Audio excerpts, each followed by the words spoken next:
Welcome back to Case Closed Anime Review, episode number 4. This I'm reviewing the 4th season of the series, which was only 27 episodes. It was actually a little bit shorter than the last season. Now, in the case of this particular season, this was shorter. This was shorter than last season, but it's pretty much the same length as season 2. Yep. But here's the thing: in Japan, this season was actually 24 episodes long. There's a reason why for that, because episode 96 of the sub was originally 2 hours long.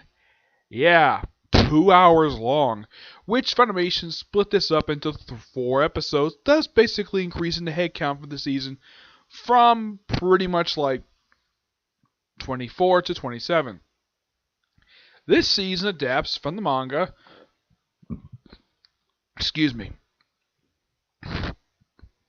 adapts chapters 131 to 143, 160 to 162, 166, 175, and the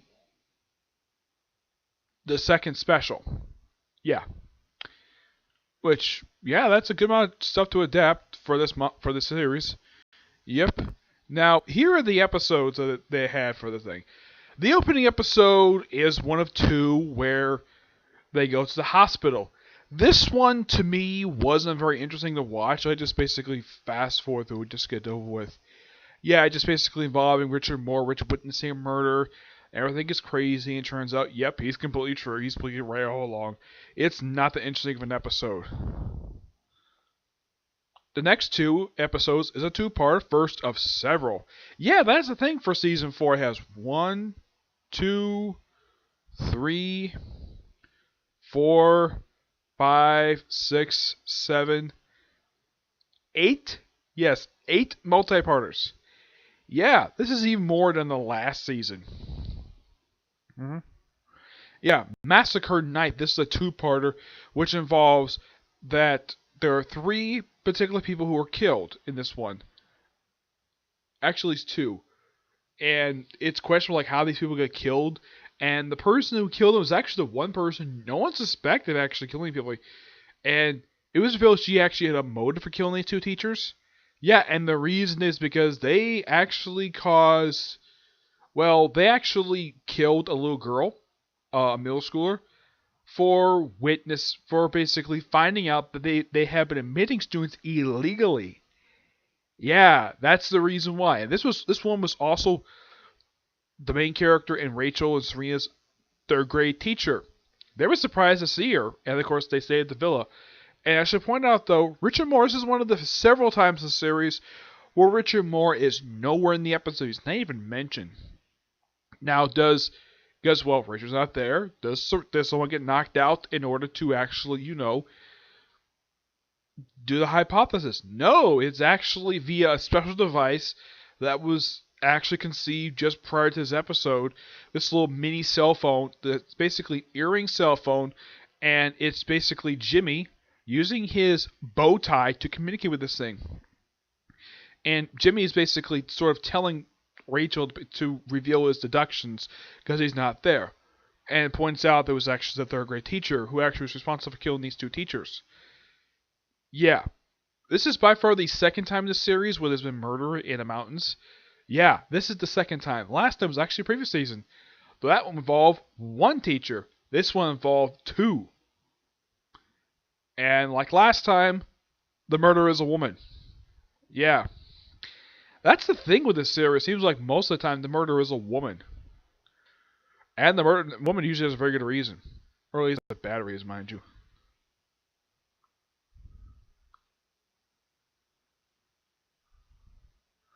Yeah, find the kidnapping site. I don't remember what this one was because I think I may have skipped over. I don't really remember what this one was. Oh yeah, I think it was a kidnapping one. I think no. Yeah, I don't remember episode 86 for that. I may have missed it when I was going through the episodes. Yeah. Yeah. For the birds. This one was an interesting one where you have an old man who gets murdered. And here's the thing, the motive for this murder is actually quite interesting. You see, he planned to basically donate his $3 million estate to create some bird reserve, and he at least left his kids some money. That was quite nice of him to do. And everything was going to the birds. Okay, at least he didn't leave his kids destitute. That's quite nice of him. And apparently he used to be a car salesman, and he was pretty much just a retiree he became rich, basically become a car salesman. Okay. Apparently he was very good at his job, so he retired to the mountains. Yeah, and also his wife died several years prior to the events of the series, so there's that. And he has his free little brother. Yeah, this was a really interesting episode, and the fact that the person who killed him was actually the guy's own brother. It was suspected it was the victim's son who killed him, but no, it was his brother. I'm like, that's quite interesting. How did he kill him? With a crossbow. Yeah, this is particularly a little bizarre, though. Yep, but this was an interesting one. Vampire Villa. This one was quite interesting. One of my personal favorite episodes. It's probably my favorite two-parter. It's so interesting, and the fact that the guy who gets killed is a writer, a famous horror writer, who acts like he's Bram Stoker in a way, except that Bram Stoker didn't just live as a vampire when he was alive. I've read about Bram Stoker and the fact that when he got married, he named his kid after his mentor. I believe Bram Stoker is mentioned a couple times here. Yet as for why he dressed up as a vampire, completely unknown. And the fact that this guy is very successful writer, where like several of his books adapted to film. I'm like, did the writer of the series base his character on Stephen King? In some way, he's partially based on Stephen King because almost every single book that Stephen King has published over the years has been adapted either pretty much into a movie or at least a miniseries, or in the case of one book, an actual full-length five-season TV series. Yeah. So I would say he's partially based upon him with a little bit of Bram Stoker because apparently this guy also loved vampire movies.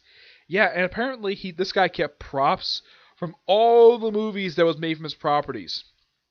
Yeah, and the person who killed him was actually his assistant. Yeah, and he also set up his death very bizarrely. Like apparently, yeah, he nailed him to a cross. Apparently, it's from a vampire movie. Probably movie in this universe, but excuse me, I've seen many vampire movies, mostly a lot of Dracula ones, and none of them end with him being hung on a cross. He's been impaled by a cross. Yes, that actually happened in one of the Hammer Dracula films when the late Christopher Lee played him. Yeah, I've actually seen all the Hammer Dracula films. They're really good films to watch, but I only recommend to adults watch those films because do not show these movies to little kids because this is not for them. There's tons of blood. There is some nudity in those films. But yeah, they're basically R-rated films. So one of them, for some strange reason, is actually a G. Yeah, I have no idea why most associations did that for, but yeah. But it may have been some other film. Now, there were vampire films, what I know of, that were released in the 1930s. Dracula was not the only film released in the 30s. There were others. One of whom basically starred Bela Lugosi as another vampire called Mark of the Vampire. Yeah, there were several vampire movies in the 30s. Not a lot of really big ones. But yeah.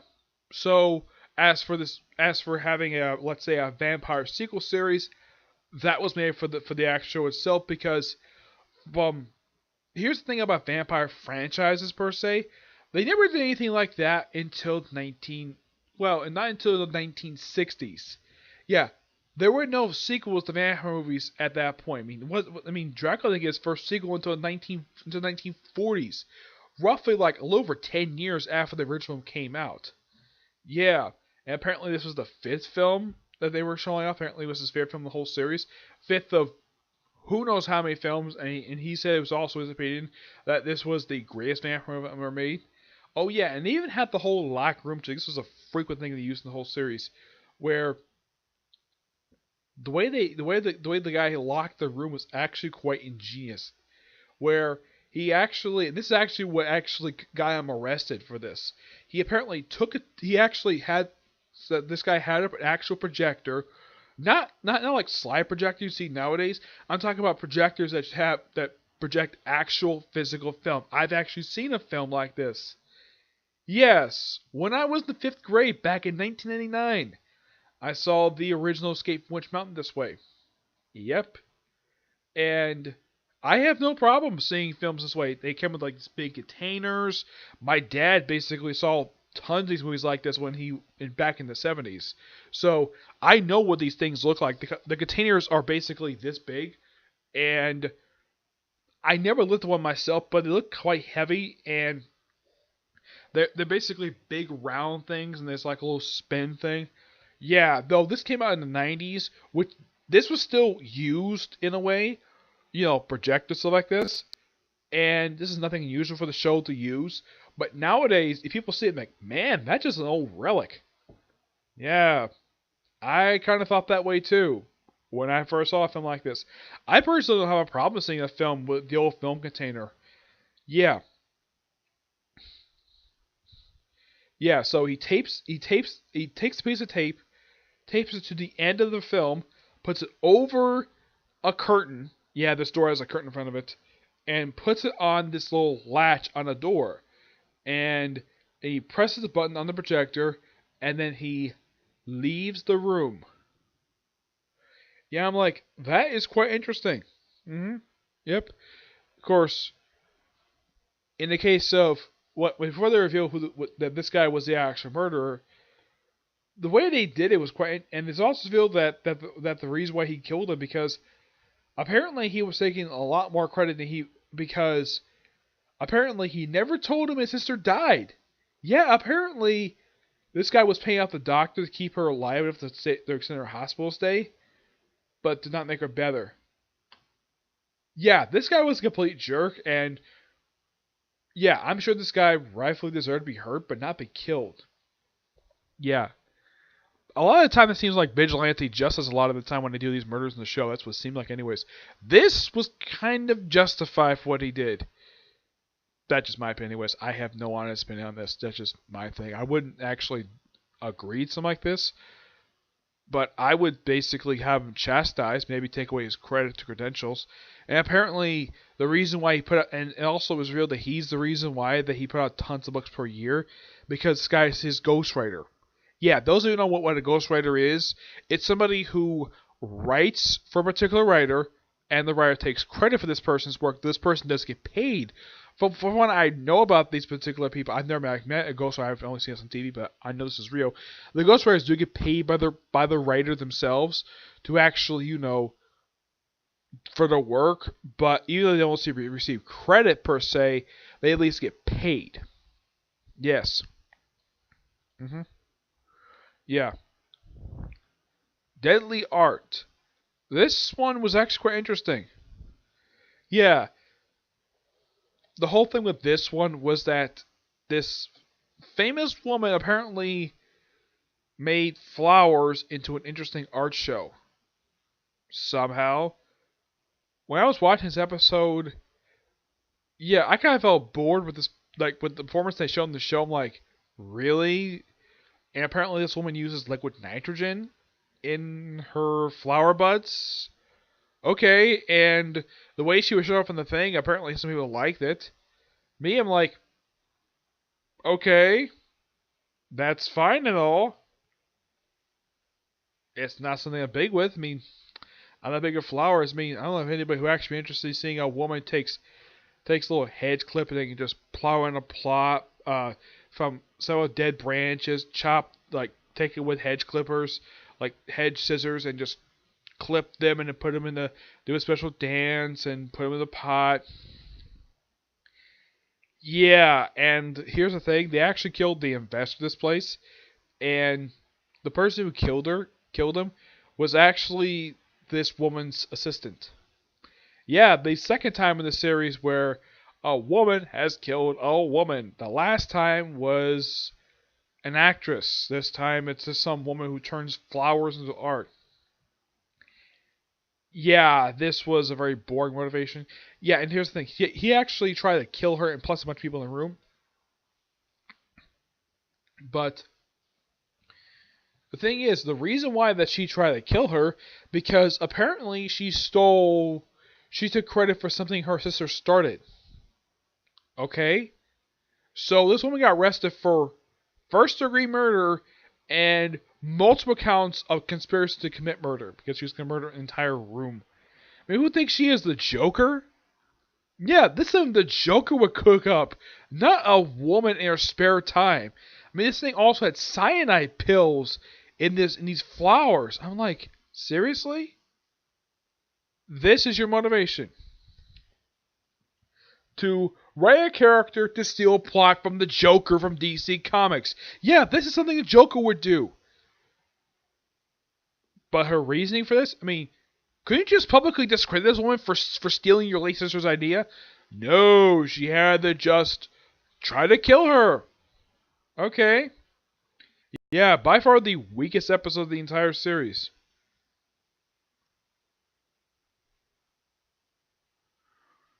Hospital homicide. hmm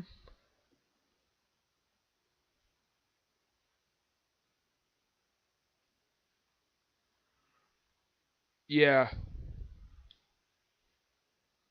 This one was something that is not being called the hospital homicide. No one actually dies in this episode. No, it's just some guys who kidnap this guy, this man's little girl, and then Conan finds out about it, and then has the junior detective Lee find the little girl, and of course Conan takes out all the villains pretty quickly too. Yeah, second time in the series where Conan rescues a victim, and also he takes them out not with his tranquilizers like it did the last kidnapping case. Oh no, he does it with his soccer ball. First he kicks some guy in the face, and then somehow uses the thing to kick up a soccer ball up a 50-story building and knock a woman unconscious. I'm like, I get maybe this thing is powerful to knock a guy out who's on the ground, but not someone who's about 50 stories in the air. Yeah, it's so bizarre. Yeah, this season does bizarre things. Mountain Fox. This one was pretty interesting. Yeah, this one involving going to mountains again. Though this time, no snow was involved. This time, and yeah, and this time they're on the run from an assassin. Which okay, that's interesting. They should begin the episode that this guy killed a businessman he was hired to kill. Plus, he accidentally killed a little girl. Okay, I'm sure he regrets doing it, but the guy doesn't have much remorse afterwards after he finally caught. And it turns out that he was actually disguised as an old man. And the guy is a terrible cook. Okay, yeah. As for why this was a two-parter, no idea. This was particularly very odd. It had no business being a two-parter at all. Uh-huh. The other girl? Let's see. Yeah, this one was also involved in mountains. But the way this episode felt, it felt like something out of, let's see, it felt like something out of another anime. Like maybe, I'd say maybe Bleach, or maybe Gintama. That could have been something. It felt like something we take from another series. It's like the writers of this episode just ripped this off from another anime. You know, a woman dressed in a kimono acting like a snow queen. Yeah. It's particularly very weird, and it was particularly very weird episode, and I didn't find it interesting. The Jimmy Kudo one. This one was quite interesting. The first two episodes involved a magician was murdered, and that one solved by part two. And then by the end of part two, Rachel is suspicious of Conan, thinking that he is actually Jimmy, even though he really is. The viewers know he's Jimmy. The only people at this point that know that Conan is Jimmy is Dr. Ozawa, Harley Hatwell, and Jimmy's parents. That's the only four people who know in the whole series at this point who know Jimmy is Conan. Conan is Jimmy. And Rachel gets suspicious after taking off his glasses. His face looks very similar to Jimmy's. And then all of a sudden his mother shows up completely out of nowhere and then decides to, well, claim he's a distant relative of theirs. And of course when she meets up with other people later, she claims he's their second son. Oh yeah, and she drives up this old friend of hers. Oh yeah, and she transports Jimmy in the most unusual place possible. Yeah, she puts him in her chest. I am not kidding about this. One of 2 times I know of where this has happened. Where he has hidden himself, he's put inside someone's shirt. Because he's a kid, so why not transform this way for? At least he didn't touch anything of his mother in there. At least he didn't touch his mother's breast at all. Yeah, it's a particularly very odd place for him to end up. I'm like, okay, he falls asleep and then he wakes up and he's inside of his and basically he's put inside his mother's bosom. Okay, yeah. Solves the murder, and he's basically with the stupid detective. He's quite on the money about who this guy actually killed. But it turns out this guy really was definitely that people they were suspicious this guy was not really their uncle. And all of a sudden, Booker Kudo shows up, and he was disguised as a guy with sunglasses, a trench coat. So we investigated, and it turns out, yeah, they were completely right. This guy is not their uncle. Their uncle actually died via a tornado. And the guy, Carlos, is actually these kids' cousin. Yeah. And apparently their father knew about this. Okay. It's an odd little two-parter, but at least that Conan got a ride home. And of course, Rachel scolded him later. Not because they found out the whole thing with him being Jimmy. No. She still hasn't found out about that yet. But she got upset with him over him spending it someplace else. Yeah. But it was an interesting little 4 episodes. So originally aired as a 2-hour episode. Yeah. The one about wine, yeah, this one was actually a boring episode. Yeah. And the whole thing about this was that this guy had hired Richard to investigate one of his daughters who was going to kill him, and proved to be right. Yeah, it turns out the woman who actually who owned a art museum, and this woman is responsible for trying to kill him, but it turns out, nope. She was not the one killing him, it was actually his doctor. I'm like, that's actually quite different. Yeah, the revelation was the only thing I found interesting about this episode. The rest of the episode was just boring. Yeah, 2 boring episodes in a season with interesting episodes. Yeah. The Potter's Gambit. Yeah, about the forger who basically makes these, not exactly forgeries per se. Yeah, the whole thing about, now they do change this one a little from the manga, because they actually have Jimmy sort of pull at, because mostly this one presented pretty much mostly the same. Not really much change, but because the whole thing of this one is that a woman is supposedly committing suicide, and turns out it was actually murder. And this like Richard kept claiming this was suicide a lot. And they changed it where, yeah, he said exactly what the killer wanted them to hear, and it turns out it was actually one of the 3 apprentices. Second time this season where one of the apprentices actually was one who killed the victim. In the last one, which I forgot to mention, is the magician was actually killed by the female assistant, who actually he suspected trying to kill him all along, and it's implied that she went to jail. Nothing really much is followed about this at all. Yeah. So a woman who looks like a taller version of Satana was the one who killed this magician. Yeah. Why do I say she looks like Satana? I mean, her outfit looks very similar to Satana from DC Comics. Yeah. But if anybody's if anybody ever seen this 4-parter and they see this woman, yeah, they would commonly mistake her for Satana from DC Comics. I mean, I commonly mistake her for that, even for reading the manga. This was bizarre. Yeah. In the case of the powder one, yeah, the one thing that they did change was Jimmy having Richard, who was asleep, smile. Yeah, they actually cut that out and actually didn't have him do that at all. They still have him climbing up the shelf, but he also did not have the thing where he speaked in the bow tie like he did in the manga.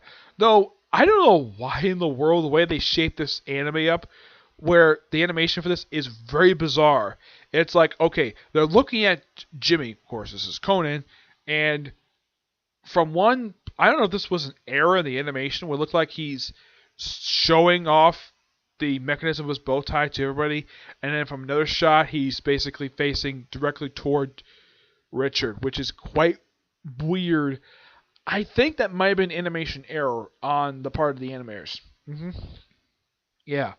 And the person who killed him was the guy who actually was a terrible forger, anyways. Yeah. And the reason Richard was at this particular place was because he was invited there by the deceased, by actually the owner of the place. And he wanted to give him, because he's a fan of his cases, and says he decides to take on one particular item and takes home a cup that's worth about $1 million. Yeah. He tries to play with the whole thing of tricking people like he was going to drop it. Nope. Yeah, then we have a two-parter, which, yeah, definitely this was a two-parter. Yeah, this one is mostly presented pretty much the same as in the manga. No really change here. Yeah, there's a woman who's celebrating her birthday, who's a friend of Rachel and Serena's, and they just also, this was also the sort of like the know-it-all club, and Richard was invited. Conan came because, well, why not? So, and they were so happy to hang out with Richard Moore, and the fact that there was a fire, and there was no really change this one. It's mostly presented the same. Yeah, I can't think of anything that was changed this one, at least in the case of the last one. There was some minor changes with this one. This one was presented pretty much the same as was the manga. I can't think of any change they made for the manga for this one.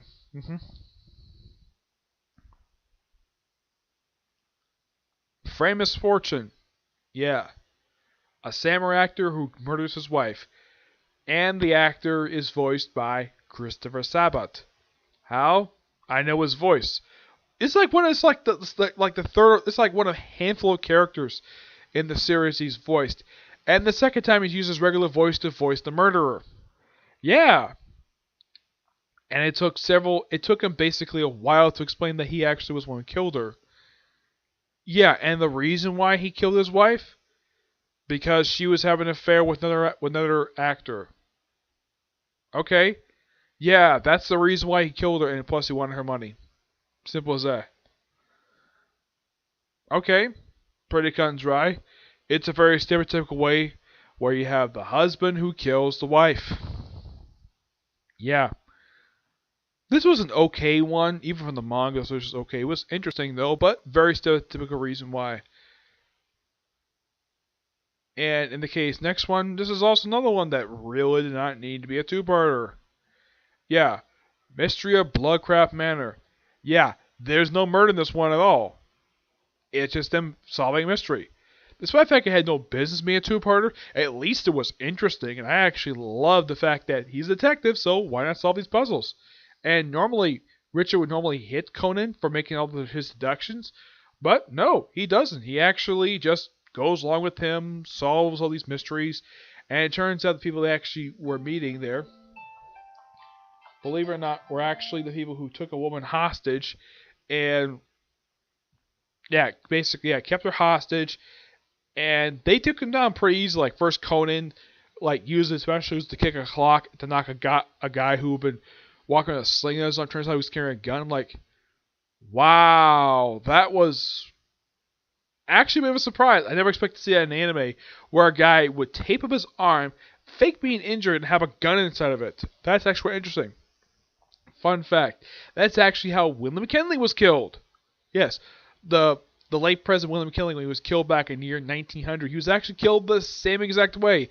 A man who has hand bandaged up. Yeah, and inside the bandage, a gun. Yeah, pretty much the same way. Except the guy never got a chance to fire off his gun because after he got his gun knocked out of his hand, Richard just jumped on him, basically did a bunch of judo on him, basically beat the crap out of him, and then his partner briefly took Rachel hostage, and he says, "You should have done that." So Rachel just elbows him in the gut and just throws him, and basically throws the guy for a loop. And yeah, and they find the woman. Of course, he jokingly tries to get her to marry, and Richard jokingly marry her, despite the fact he's still legally married. I don't know why the show keeps forgetting half the time that he's actually still married to his wife. Despite the fact these two being separated, they're still legally married. Yep. This one was quite interesting, but it really just didn't have any business being a two-part, but at least it was interesting. Let's get it for that. Last one. where here's the thing. The murderer is once again voiced by Eric Vale. The second time in the series. Eric Vale's voiced a bad guy in this series. I mean, what is with the Funimation giving Eric Vale the voice of murderers? Or at least in the case of this one, he actually succeeded, while the other one did not succeed. As for who the murderer is in this one, it's a photographer who killed a rival of his because apparently because he was blackmailing him. Okay, this is actually like the third or fourth time I've seen a series where a guy kills his victim because of blackmail, and that's the reason why I killed him. And it's something though the guy gets his own TV show despite it's kind of weird though somehow this guy gets his own show despite the fact he's a photographer, not a reporter at all. Somehow. Yeah, and then the show is canceled. And then I love what Rich Morris said. Yeah, this show is hereby canceled due to the fact that the police are arresting the host for murder, which is proved to be true. Yep. Good season, but with a couple really boring episodes. I would say at least 3. The only episodes overall I did not like were, out of all of these, was probably going to be the Fine Wine Murder Case, the Feral Mind Murder Case. That one I didn't really care for. Deadly Date 1, that one was okay, but it wasn't as boring. No, the opening episode I didn't really care for, and Deadly Art didn't care. This one, it wasn't necessarily a boring episode. It just felt like a ripoff of something from DC Comics. Yeah. But still a good season nonetheless. But it's kind of odd though this season has some really boring episodes. Just my opinion anyways, okay? So that's it for this particular review. Stay tuned for my Comic Corner, which I'm going to do next, okay? But do next few. Bye.